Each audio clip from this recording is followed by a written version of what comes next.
And that's over here on the right-hand side of the equation. N is the number of objects in the sample, innovations in the sample, that have a value equal to or greater than some chosen V. And the Mandelbrot postulated that these the distribution of profits, or lots of other things too, was V to the minus alpha power times a factor K, which is the size of the sample. And then you can take logarithms of this and get logarithm of the number greater than or equal to some value is equal to the logarithm of the size of the sample minus alpha times the logarithm of the chosen value exceeded. And this is very, very skewed. Let me advance 2 slides here. All of you are familiar, I'm sure, with normal distributions. On the vertical axis, is the number of observations in some particular value range, and on the horizontal axis is the value, and you get the nice bell-shaped curve here, somewhat linearized, with which we are well familiar. Well, the kinds of distributions, on the other hand, that Mandelbrot postulated are much more skewed than that. What does skewness mean? Well, here's the plot for a typical log normal observation distribution in which you take the logarithms of the payoffs. Okay, you reduce them to a logarithmic scale, and you plot their frequency on the vertical axis. And here you see most of the observations are very low. Okay, you got lots and lots of very low valued observations, and then you've got a long tail that represents the really high, at the extreme, the really high value observations. In my case, the very large payoff observations. And let me just go back here now. When I was starting this project in the mid-60s, I was wondering, what is the distribution of profit values for individual patents? And it so happened that a group at George Washington University had derived a sample of 74 patented inventions and got from the patent holders estimates of the profits that were associated with those 74 patents. And I said, well, let's see. Let's test Mr. Mandelbrot. Let's find out, are they indeed Pareto distributed or something like that? Now, if they were Pareto distributed, the plot on log coordinates, the log of the minimum value of the profit cohort on the horizontal axis, the log of the number greater than or equal to some particular value on the vertical axis. If they were Pareto distributed, it would be a straight line on these double log coordinates. Look to me pretty doggone close to a straight line, but with a little bit of downward curvature. So this suggested that, first of all, that the payoffs from patented inventions were very skewed. It's all about skewness, okay? But second, they might even be Pareto distributed. And the Pareto distribution is really very weird. This is not a Pareto, this is a log normal. But the curious thing about the Pareto distribution is that if the value of alpha, go back and show you the equation. If the value of alpha is less than 2, okay, the sample lacks a finite mean. That is to say, if you just kept sampling, at some point you sample in an observation that approaches infinity. And when you get infinity into samples, you've got big troubles statistically. And when the alpha is less than 1, it also lacks a finite mean, which means if you draw a big enough sample, the value of the mean payoff from innovations is infinite. And that infinity is a very difficult thing to work with. So this was a really provocative hypothesis that Mandelbrot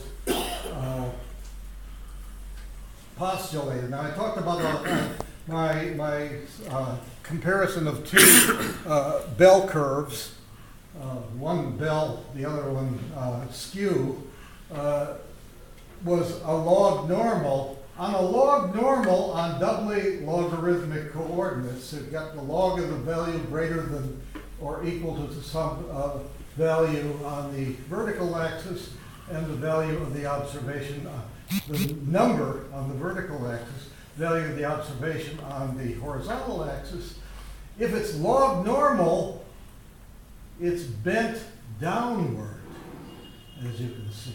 On the other hand, if it's Pareto, it's linear in double logarithmic form. And you see this tail keeps going, if it continues, keeps going out and out and out till it gets to infinity, which means that you've got some really tremendously valuable inventions in there. And so I was very much interested in finding out what this distribution really was all about. And in the late 1990s, this is when I was first teaching at the Kennedy School, a colleague and I launched a major research project to try to find out what that distribution really looked like. My early work with a tiny sample of inventions suggested that, showed for sure that the distribution of payoffs was very skewed, with just a few outliers, really big successes dominating the overall average result. And a lot of economists started working with patent data to try to find out what this distribution really looked like. But for various reasons, their work was theoretically flawed. So Kennedy School graduate Dietmar Harhof and I embarked upon a large research project to try to figure this out.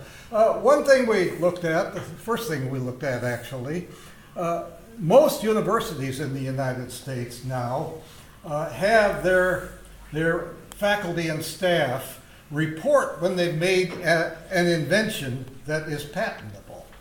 And the universities accumulate patent portfolios.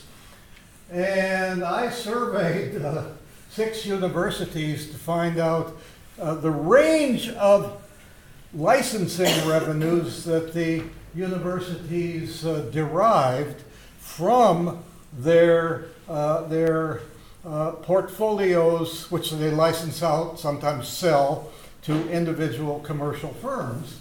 So how well did they do? And here's divided the data into, here are the ones that yielded $5 million or more of royalties. There were 3 bundles in that. I see Al Carnesale is here. He was chancellor at UCLA. The biggest one in that bundle was University of California, San Francisco, and Stanford University jointly for the original Cohen-Boyer gene splitting patent, which opened up the whole field of modern genetics. This was by far the most lucrative in the sample. And I need to look at my data because I've got some additional statistics here, if I can find it. Yep. Yeah, here we are. The top, if you look at the whole sample, the top 10% of the university's patented inventions, by number, the top 10% of them, and let's see, what, 486, I had 486 patents. So the top 48 of these yielded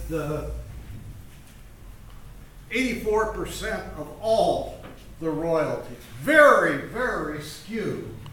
And more than half of most of them indeed, yielded very low royalties.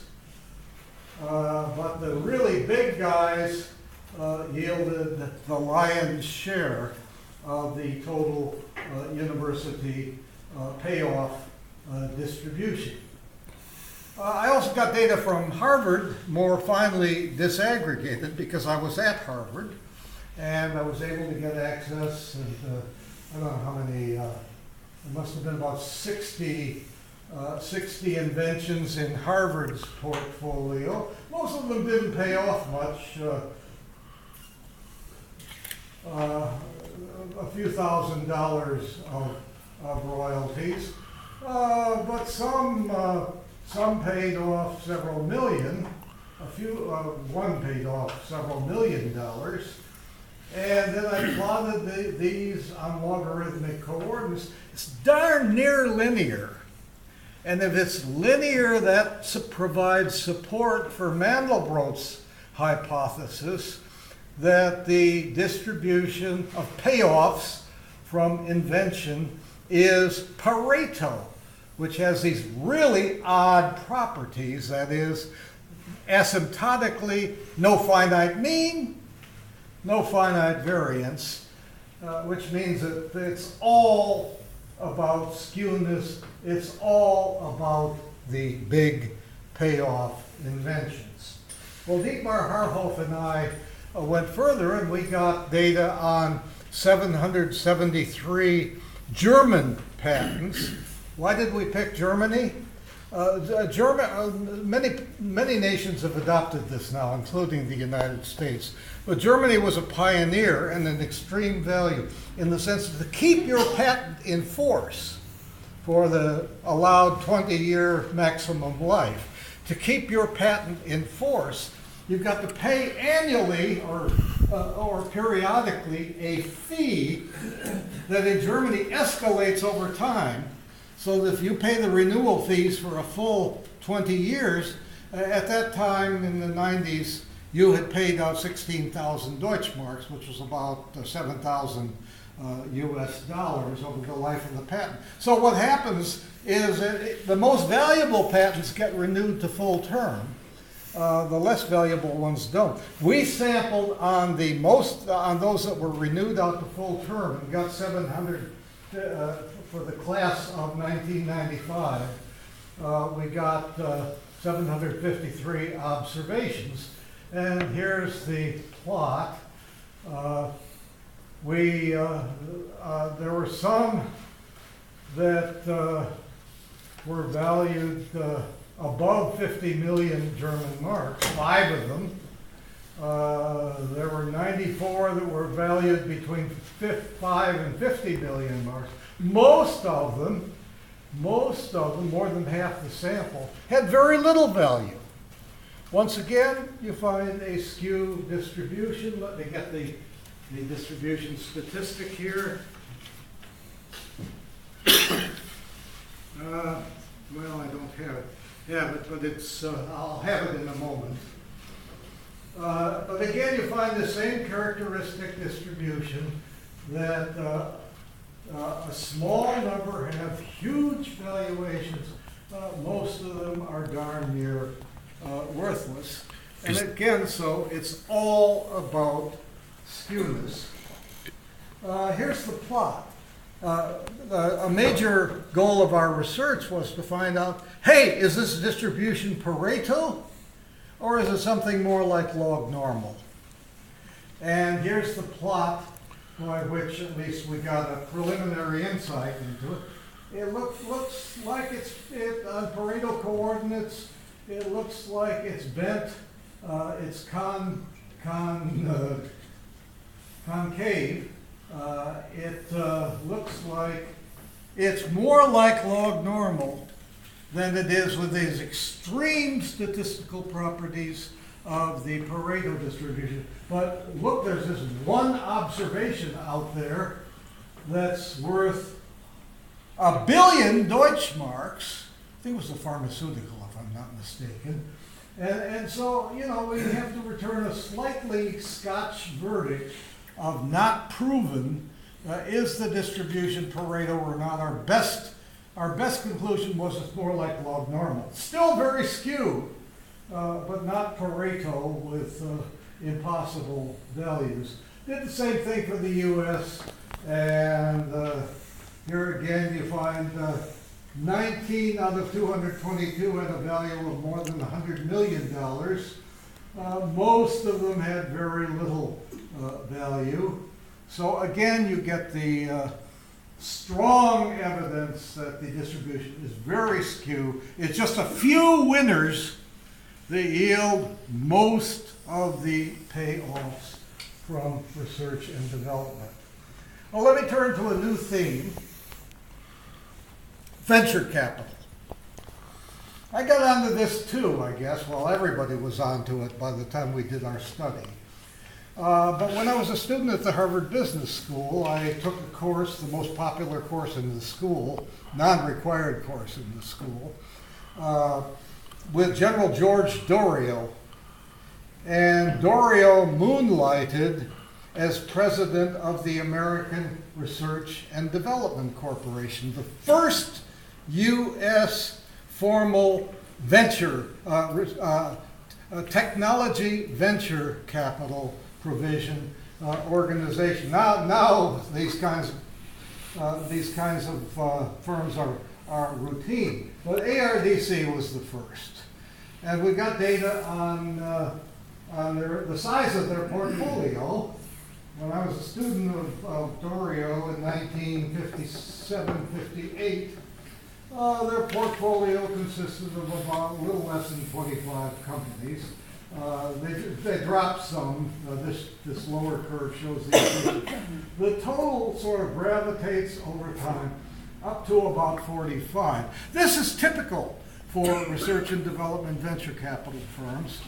They put together a portfolio, and it's very typical that they put together a portfolio between 40 and 50. You'd like to have a much bigger portfolio to be able to average the risks out more, but they're too hard to manage. You need to do a lot of hands-on management of the companies in which you've made investments. So they're limited to about to middle 40s usually. And then I got data on the value of American Research and Development Corporation's portfolio overall, averaging the winners with the losers. Here are the data. It plods along at a very low level. Here's when I was Dorio's student, 1958. Plods along, and boom! Beginning in 1965, it absolutely explodes. What happened? Well, take Digital Equipment Corporation out of the picture. The first and most successful mini computer manufacturer in the United States. Take DEC out, and the portfolio does achieve modest growth through high voltage engineering, which is still out in Lexington, Mass, and an aerospace equipment firm. But most of the payoff came from that investment that ARDC made in 1957 in Digital Equipment Corporation. Here I'm sitting in Dorio's class. He's making an investment in DEC. Oh, if I had only known how that would turn out. Not that I had the money to do it, but again, the big payoff is in a handful of research and development investments. I got a larger sample of payoffs from a survey done by a San Francisco venture firm, Horsley Keel, and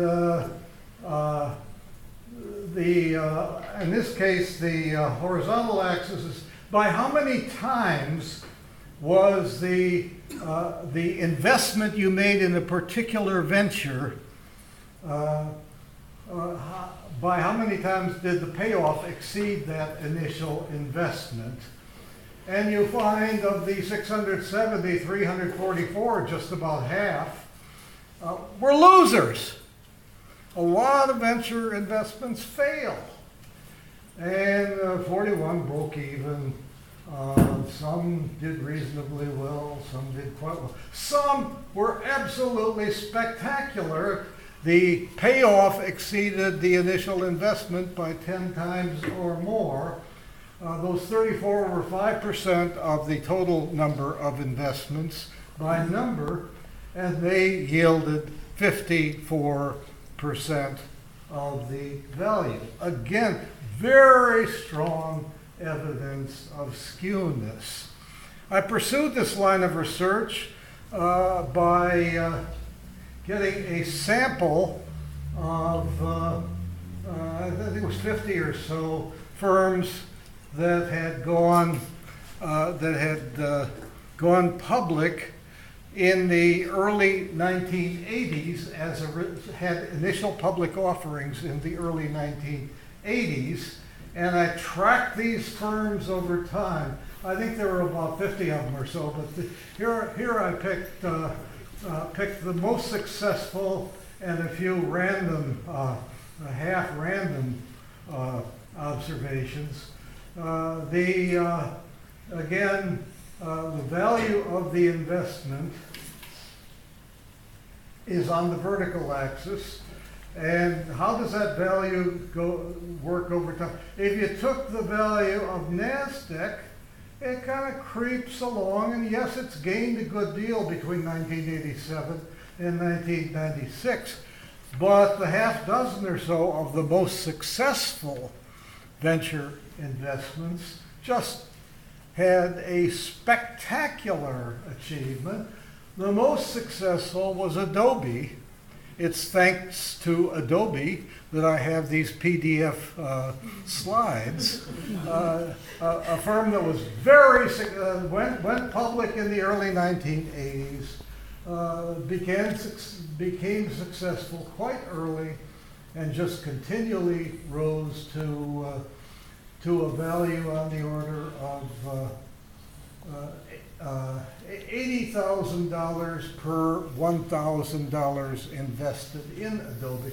Number second was Concord Computing, which I've never quite understood. As nearly as I can tell, they were the original developers of automatic tellers for banks. I've not heard of them lately, but they did very well. Number three is Amgen, which is still right up. That's mostly with their erythropoietin, their synthetic erythropoietin, and they are still doing very, very well. Compaq was fourth most successful, and they, I think they were acquired recently by somebody. Hewlett-Packard. Sorry, Hewlett-Packard. Yeah, they kind of fizzled. And Micron Technologies is still the best producer of dynamic random access memory devices in the United States. So most of the industry is off in Korea and China now. In any event, what you see is a very noisy statistical march over time, with a few winners gradually appearing, and these are were all good enough in their early stages to support initial public offerings. A few were winners. Most of them didn't do at all well. I did a further statistical analysis of this, and you can see a lot of juggling back and forth over time. Is there a systematic component? Can you predict from the performance in the first 5 years of the venture IPO. Can you predict from the first 5 years of performance, the subsequent performance? The answer is no. It's basically a random walk. I did put Microsoft into the sample later on. For Microsoft, you could make that prediction from the early years, but for the others, you could not make that kind of prediction. This is a summary table from all the research that I accumulated. And the key number here is the percent of the population realized by the top 10% members of the sample, that is, those that were most successful economically. German patents, the top 10%, got 84% of the payoffs. US patents between 81 and 85%. Harvard, 84%. 6 other universities in the low 90s. So the patents are one thing. They're very, very skew. Venture economic startups and Horsley Keel startups in the low 60s or high 50s. Initial IPOs, the previous chart, 62%. And these are some data accumulated by Grabowski and Vernon on pharmaceutical inventions that reached the market, okay, that are good enough to be marketed, and the top 10% account for about 50% of the returns. Again, the name of the game is skewness. I'll skip this. This is a skewness. This is a chart that takes the Grabowski-Vernon data on pharmaceuticals and subjects them to a simulation analysis, puts them all together and says, how well did the drug industry do given this payoff structure over time? And what you see is that you get a high degree of variability over time given the distribution of R&D payoffs observed by Grabowski and Vernon. Well, there's just 3 minutes left, so let me briefly talk about one further aspect. How does a firm deal with uncertainty? Okay, and Peck and I worked on that at the Harvard Business School and got one set of postulates. Dick Nelson of the Rand Corporation was independently working on it. And the basic idea was, look, if you got a lot of uncertainty in some particular objective, do multiple paths, parallel paths. Don't just try one technical possibility, try several technical possibilities in parallel to hedge against the high probability that any given one will fail. Not time enough to do all of this. But here's what Nelson's original analysis showed. If you're given his assumptions, if you run 6 in parallel, it's going to take you about 43 months to get a success and about $110 million to get that success. If you run 5, 4, 3, 2, you pay less money. You don't support as many parallel paths, but it takes you longer. It takes you longer to get a success. With 2 in parallel, it takes you about 52 months to get a success. With 6 in parallel, you can reduce your time down to about 43. And if you only run one path, it's going to be still slower, and it's going to actually cost you more. So according to Dick Nelson, his conclusion was running parallel paths saves both time and money, although his best solution was the P2. I'm going to have to skip the rest, except that I replicated Nelson's analysis, and here's what I found. The the deeper the stream of benefits you hope to tap with a success, the more parallel paths you should embrace. On the vertical axis is the optimal number of parallel paths. Here, the probability of success for any particular alternative of 0.01, 1 in 100.